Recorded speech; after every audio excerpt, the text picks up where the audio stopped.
Fala pessoal aqui novamente, né? Seguindo a nossa série de vídeos sobre o final da temporada, né?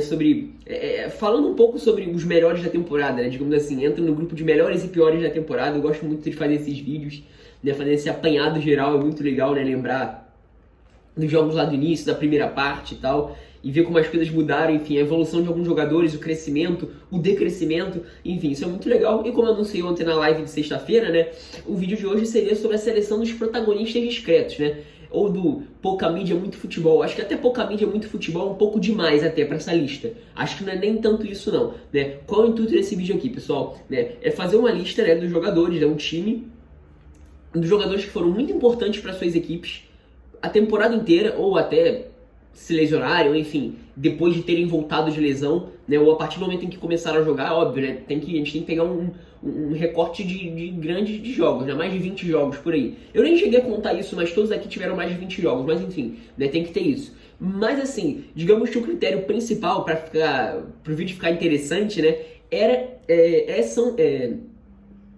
esses jogadores, né, terem sido discretos, ou seja, chamarem pouca atenção, né? Da gente não ver o nome deles aparecendo no Twitter, ou não ver o nome dele na boca dos comentaristas, nem nada do tipo, né? Talvez só os torcedores dos times mesmo vão entender o que eu tô falando aqui, né? O torcedor de cada um dos times em que esses jogadores jogam, né?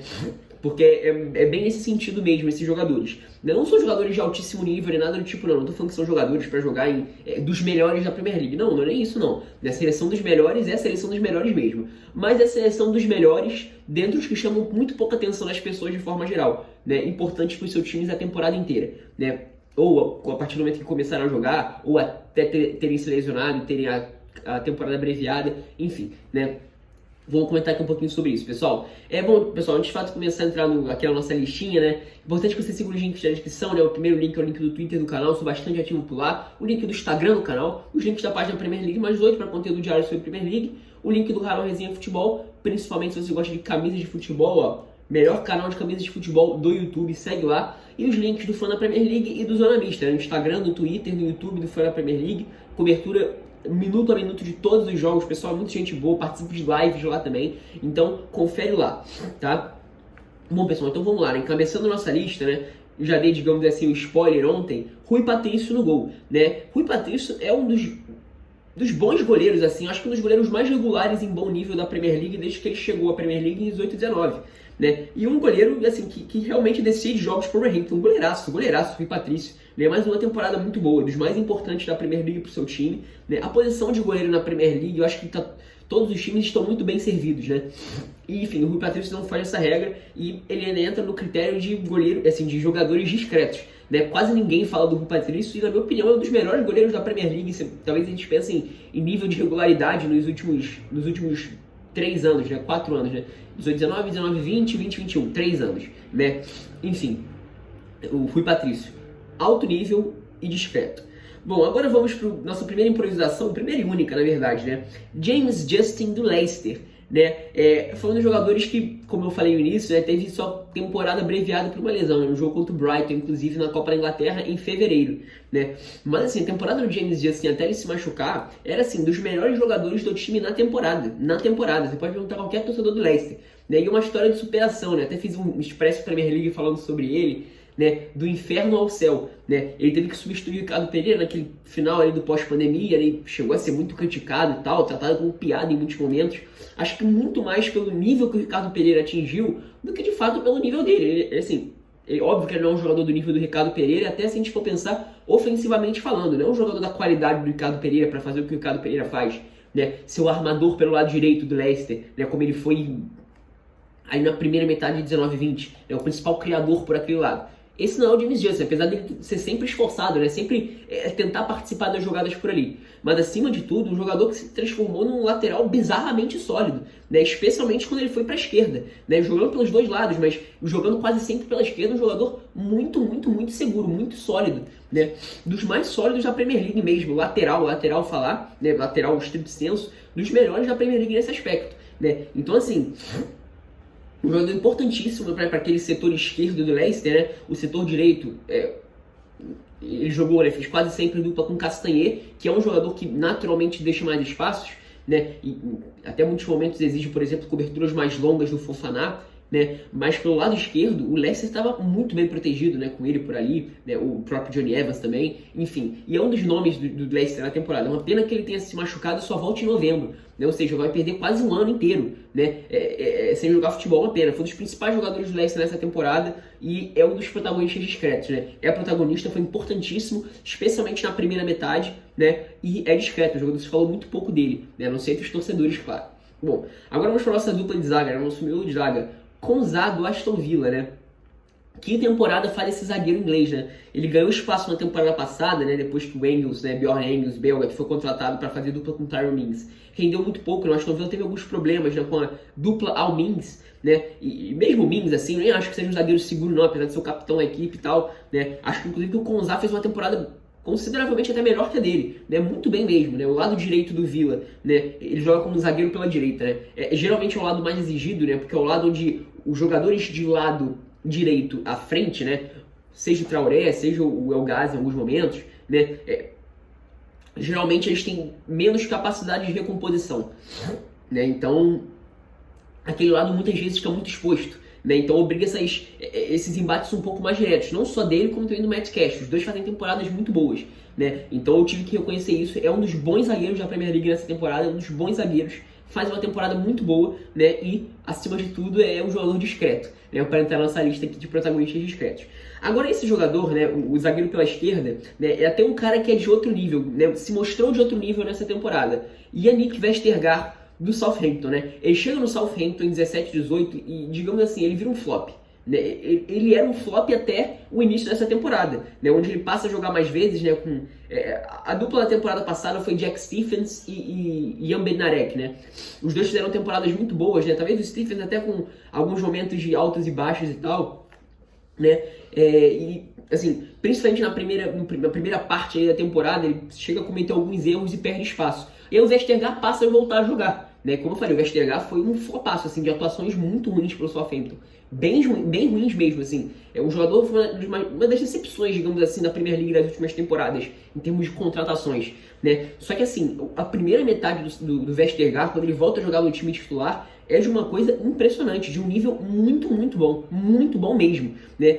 Um zagueiro dominante no seu setor, dominante por baixo e pelo alto, né? Tem quase 2 metros de altura, decisivo em bolas paradas, inclusive fazendo gols, e com bola, um jogador de um talento diferente mesmo. O passe longo do Vestergaard, a visão dele de jogo é muito boa, tanto que ele chegou inclusive a ser cogitado em alguns momentos. Eu vi o nome dele pipocando pro Tottenham, por exemplo, e assim, pela temporada que ele fez, né, ele jogou ali, se não me engano, 11 jogos na primeira metade, se machucou e voltou agora nos 2 últimos meses, né?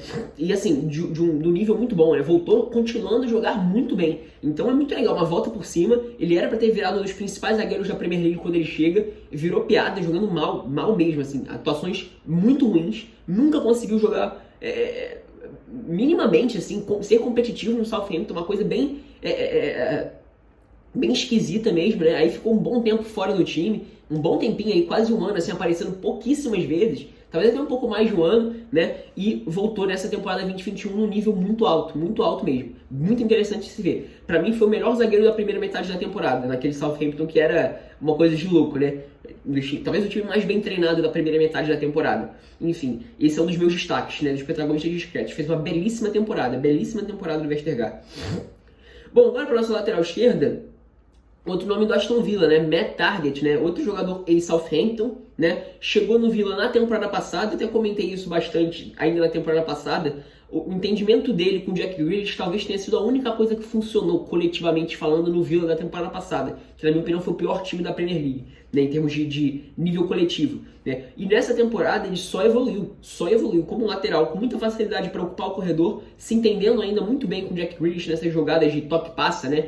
Dessas tabelas que o meio aberto que traz para dentro faz com os laterais, né? Muito característica, e defensivamente um jogador que consegue ser sólido, né? E muito bem nas recuperações, no 1 contra 1, faz uma temporada muito boa, inclusive ela sendo cogitado o nome dele para entrar na lista para Euro de 2020, né? Então assim, se falou pouco dele como um todo no Twitter e tal nas transmissões, mas é um jogador que é importantíssimo, um dos melhores jogadores do Villa na temporada também, tá? Agora vamos aí para os jogadores do meio para frente, né? Começando com o nosso primeiro volante, Oriol Romeu.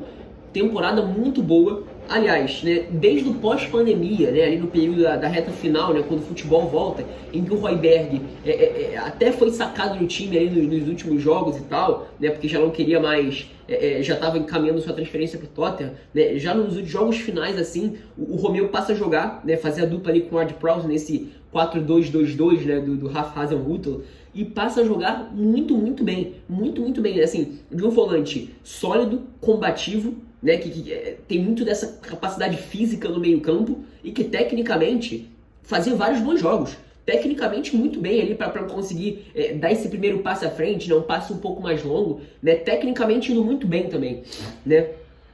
E fazendo uma dupla com o Ward-Prowse bem interessante, inclusive. Então, assim, isso se seguiu, né, para a primeira metade de 2021, até ele ter se machucado naquele jogo contra o Leeds. Né? Até ele ter se machucado, ele é um dos principais jogadores do Southampton. Né? Vocês vão ver aqui que tem alguns jogadores de Southampton, né, porque se fala pouco deles, mas como chegou a ser um time bem interessante na temporada, tem vários destaques deles aqui. Enfim, é um dos nomes interessantes, tá? Na minha opinião, talvez tenha sido dos protagonistas, digamos assim, se a gente pega todos os primeiros volantes, né, os primeiros volantes mais discretos, talvez ele seja o que encabeça essa lista. Tinha outro nome aqui que eu tava quase colocando, mas aí eu lembrei do Romeu, né, e talvez o Romeu tenha jogado num nível até maior que esse cara, né, certamente, nessa temporada. Mas enfim, entra aí, né, o volante espanhol do Southampton, Oriol Romeu, não só pela temporada 2021 até ele ter se machucado no jogo contra o Leeds, né, como também pelo pós-pandemia, né, acho que dá pra estender isso, só porque a gente tá falando da temporada 2021, mas só pra respaldar o argumento, né. O pós-pandemia dele foi muito bom, muito bom. Bom, agora vamos aí para os dois meio-campistas à frente, digamos assim, do nosso primeiro meio-campista, né. Nosso meio-campista pela direita, Josh Brownhill do Burnley, né, outro jogador que dá pra estender também ali no período do pós-pandemia. É até um cara de um outro nível, né? É uma dessas histórias de jogadores que se superam. Né? Ele veio do Bristol no meio da temporada passada para jogar no Burnley. Ele passa a ter que jogar como meia pela direita por conta do fim do contrato do Jeff Hendricks, né? Que foi contratado pelo Newcastle. O Burnley, assim, ele não quis renovar o contrato. Eu acho que o Burnley também não tinha interesse, né, em fazer um contrato mais longo para um jogador que só ia jogar mais 9 jogos ou algo assim, né, então Josh Brown teve que entrar nessa fogueira, né, e jogar ele como um meio aberto, né, ele que é um meio campista mesmo, e desde então ele vem sendo um dos principais jogadores do Burnley. Na minha opinião, é o melhor jogador do Burnley na temporada, o mais importante, né, fez uma temporada incrível, seja jogando por dentro ali ao lado do Westwood, seja jogando como meia pela direita, e o time no momento em que ele joga como um meio campista por dentro, né, e passa a ter ou o Gudmundsson ou o Rob Brady jogando como meio aberto, né, o time do Burnley sofre muito nas recomposições, passou a sofrer bastante nas recomposições, né, e quando o Jack Cork voltou, né, nesse último mês aí, né, e o Brown voltou a ser deslocado como meio pela direita, o time voltou a ser aquele time mais intenso, da pegada, do volume para conseguir recuperar em muitos momentos e ganhar esses duelos físicos, né, e isso assim, só, digamos assim, aumentou ainda o respeito que eu tinha por ele, né, como o time sofreu não tendo ele como meia pela direita, e também não tendo o Jack Cork, né, tendo ele que fazer esse meio campista por dentro, né, esse volante ao lado do Westwood, né, deixando o lado direito muito mais exposto, e a diferença que foi quando o Cork voltou a jogar como meio campista por dentro e ele voltou a cobrir o lado direito, né, o quanto que o Burnley voltou a ser competitivo, né, chegou a parecer um time meio lento em alguns momentos, né, meio espaçado, com uma recomposição meio lenta, acho que muito por causa disso, né, e enfim, é um dos melhores jogadores do Burnley na temporada. Tecnicamente não é dos melhores, mas assim, a capacidade dele de ser intenso nessas recuperações por dentro, ser um jogador de pegada, ele até evoluiu tecnicamente, ele tem boa bola parada também, mas é um jogador de um outro nível, né? E outra coisa interessante, ele é o jogador que mais interceptou bolas na Premier League, né? Mais de 60, se não me engano, no momento são 63 interceptações dele. Uma coisa de maluco, uma temporada absurda, né? O meu jogador da temporada, né, corre o jogo inteiro que nem um maluco, talvez seja o jogador que mais corre no Burnley, que mais se desgasta, enfim, na minha opinião, o melhor jogador do Burnley na temporada, não poderia deixar de estar aqui, Josh Brown. Agora vamos para o nosso meio campista pela esquerda, Stuart Dallas do Leeds, né? Esse no último mês ali, ele foi indicado, né, melhor jogador do mês, se eu não me engano, em 2 indicações, algo assim, então ele já virou um pouquinho mais mainstream. Né? O próprio Romeu, né? O Romeu é um jogador, digamos assim, completamente discreto. Já jogou no Chelsea, não sei se vocês lembram, né? E foi pro Southampton há uns 5, 6 anos atrás, se não me engano, em 16, 17 que ele vai pro Southampton. Mas enfim, né? Nessa temporada ele é discreto. E o Dallas, acho que dá pra dizer que como um todo, na temporada, ele foi um cara muito discreto, né? Ali no mesmo digamos assim, assim, parecido com a história do Josh Brown, né? É um jogador que tem que se superar a nível de Premier League, né? O Brown foi contratado no meio da temporada vindo do Bristol, da segunda divisão, e tecnicamente falando, ele talvez nem seja um jogador desse nível, não. Né? E o Stuart Dallas eu imaginei que fosse sofrer dessa forma, né? Por não ser um jogador desse nível, né? A nível de Premier League. Mas não, ele me surpreendeu jogando bem. De novo, é um dos melhores jogadores do Leeds na temporada, né? E talvez o salto que e eu fiz um vídeo especificamente falando sobre o Stuart Dallas, né? Então confira aí, né? Mas assim, talvez, né? O salto que o Leeds deu para virar um time mais sólido, né? Com mais cara de time competitivo, do nível mais alto mesmo, se consolidar talvez como um time de primeira metade de tabela de Premier League, tenha sido a partir do momento que o Dallas passa a jogar como meio-campista, né? Na linha de meio-campistas mesmo, né? E aí o time passa a ficar muito mais sólido, né? O Alioski jogando mais vezes como lateral pela esquerda, né? No primeiro momento o Bielsa alternava, então às vezes jogava ele, às vezes jogava o Alioski por ali, né?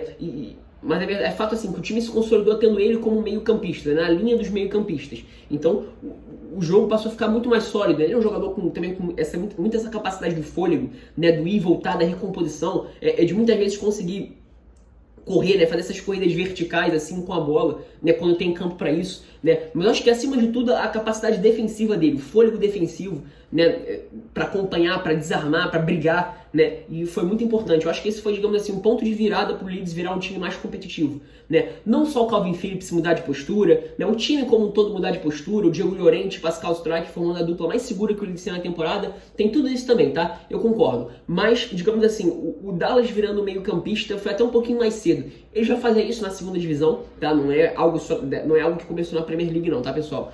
Mas, assim, a partir do momento em que ele passa a jogar mais fixo como meio-campista, o time já passou a ter algumas melhoras nesse aspecto, né? E depois foi só amadurecendo, né, o que o Bielsa estava pensando, né, para chegar ao que a gente tem, né, que a gente passou a ter nos últimos 2, 3 meses mais ou menos, né, de um Leeds mais sólido, com estilo de jogo mais bem definido nesse aspecto, né, que mudou do que foi na primeira metade da temporada, que era uma coisa de louco, não dava para continuar daquele jeito, se o time quisesse ser competitivo a nível de Premier League, né, e competitivo não só a nível de Premier League não, mas ao nível que pode mesmo, com o elenco que tem, com o treinador que tem, com os reforços que podem vir, enfim, mas eu acho que o Dallas é um dos símbolos disso, né, é uma das peças essenciais para o início do processo. Enfim, tinha que estar aqui como meio-campista pela esquerda, né? Improvisado também, apesar de ter jogado por ali na temporada, em boa parte da temporada, né? Mas improvisado aqui nesse nosso trio de meio-campo, na nossa seleção dos protagonistas discretos. E agora chegando ao trio de ataque, né? O primeiro de todos, né? O nosso ponta pela direita, né? Ele não joga como um ponta, né? Geralmente ele joga como um meio aberto, mas que trabalha quase sempre por dentro, uma faixa de campo muito grande também, né? Stuart Armstrong, né? Mais um jogador do Southampton, na minha opinião, o jogador. Eu tava até falando com o administrador da página The Saints BR, né? Eu acho que é a maior página de torcedores de Southampton do Twitter. O cara sabe muito gente boa também, sigam lá, tá? Que talvez, pra mim, o Stuart Armstrong é o jogador mais regularmente produtivo da equipe, né? Isso eu falei talvez um mês atrás, mais ou menos, não lembro exatamente, né? Só que depois eu tava pensando assim, cara, levando em consideração que o Danny Ings é um jogador que perde muitos jogos por lesão, né, que o Ward-Prowse é um jogador que até joga um pouco mais atrás, então é um pouco complicado de dizer para ser um jogador importante assim, em termos de criação ofensiva, apesar dele ser um jogador importante nesse aspecto, né. O Vestergaard foi muito importante, mas é um defensor. O Walker Peters fez uma ótima primeira metade de temporada, né. Eu acho que se a gente for no final aparar essas arestas, acho que sobra para esse cara, pro Stuart Armstrong ser o principal jogador do Southampton nessa temporada, né. E já não é de hoje que ele é um jogador muito produtivo, não. Ele cresceu muito com o Rafa Hasenhüttl, muito. Ele passa a ser mais utilizado com o Rafa Hasenhüttl quando ele chega lá em meados de 2018 e 19, né? Ali no início de 2019 que o Hasenhüttl chega, né? Meados da temporada de 18 e 19. E aí, a partir desse momento ele passa a ser muito mais utilizado. E desde então ele é um dos principais, né? Se não o principal jogador do, assim, não necessariamente em termos de gols e assistências, ele até tem bons números nesses aspectos, né? Mas em termos, assim, de fazer o jogo fluir, né? O Southampton é um time que, em boa parte da temporada, ainda assim é dessa forma, né? Ele, inclusive, vem jogando mais mais não, né? Vem jogando ali ao lado do Ward-Prowse, né? Como se fosse uma dupla de volantes ali, né? Porque o Romeu se machucou, o Diallo não consegue jogar no nível que se espera dele, então ele passou a ter que ser utilizado por ali, né? Mas, assim, ele é um jogador que, quando jogava como meio aberto, né? Que foi quase sempre a carreira dele no Southampton, ele é um cara com muita facilidade para receber no espaço em diagonal, né? E o Southampton faz muito bem isso, né?